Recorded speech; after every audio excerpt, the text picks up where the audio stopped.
know, Martin, you've spent a great deal of time thinking about these people and trying to help them. How much of a difficulty are they in? Well, I think it is getting increasingly more difficult. And I should just tell you, you're not alone. I've invited the Chancellor onto my show a number of times, and we're not getting anywhere on this issue either.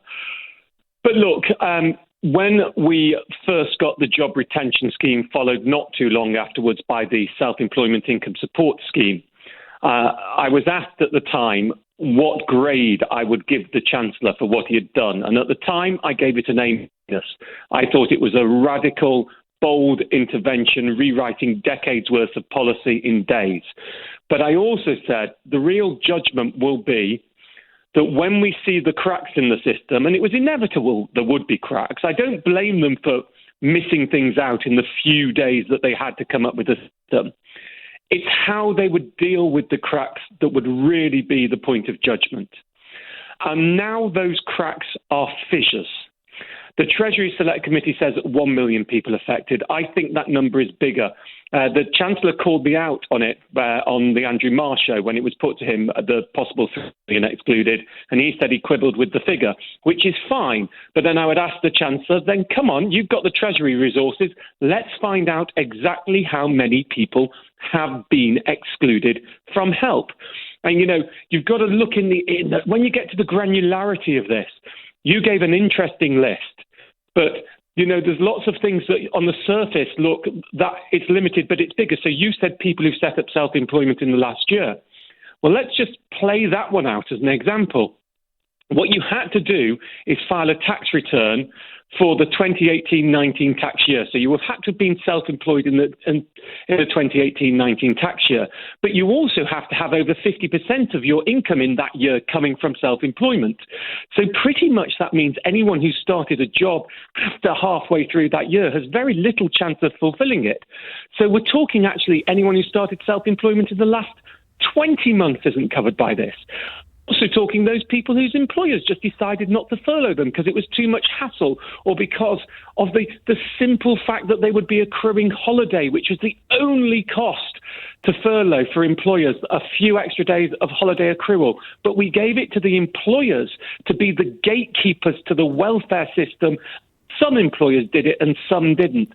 So we've had an incredibly arbitrary system, and the cracks that have become fissures, I have to be honest, and this was upsetting for many people, and I wrestle as someone who's campaigned on this and have provided all the different help systems and information on all of it, on a balance here. I want to give hope, but I don't think that's plausible anymore. I cannot see anything happening now to fill those gaps.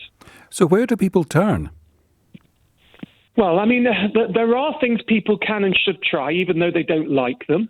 There's universal credit, and absolutely you should look and see if you're eligible for universal credit. If you're a business, you can look at a bounce-back loan, and I did a lot of work, and people can see the guide on my website to get confirmation from the Treasury and HMRC that you can use a bounce-back loan to support yourself.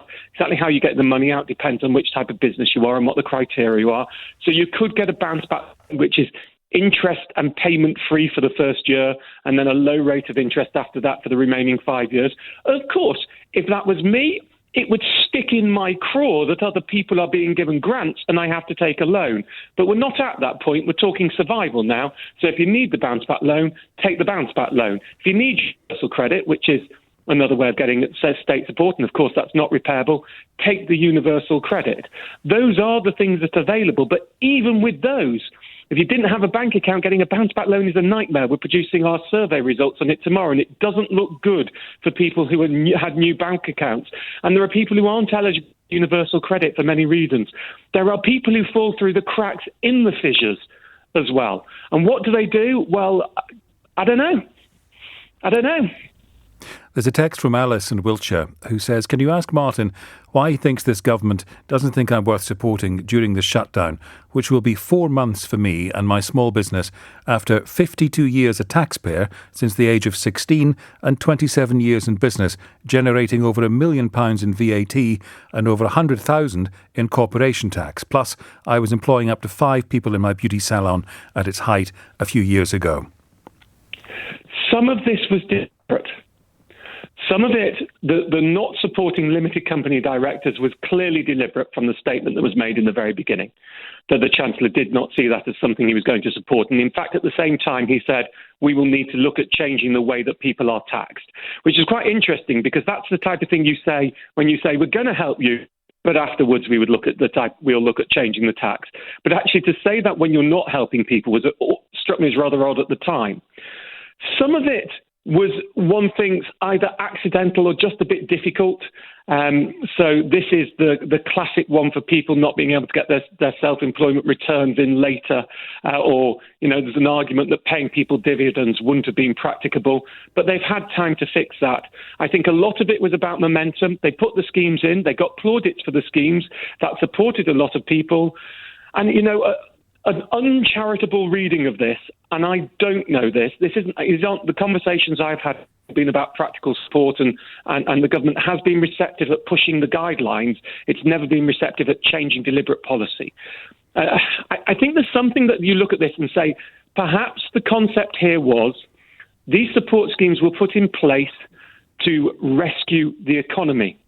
And once you think you get a critical mass at rescuing the economy and allowing things to bounce back afterwards, then actually there is perhaps a point where they have said we will have to accept a collateral damage of those people who are excluded because we don't need to do that extra support to rescue the economy. Now, that is an uncharitable reading, but somewhat struggling in any other readings. I have done private background briefings to MPs of all parties on this, many of whom are very concerned.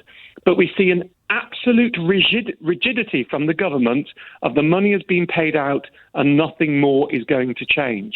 And as I said earlier, that those in the campaign groups who are doing a great job and I support, they should continue to campaign on this.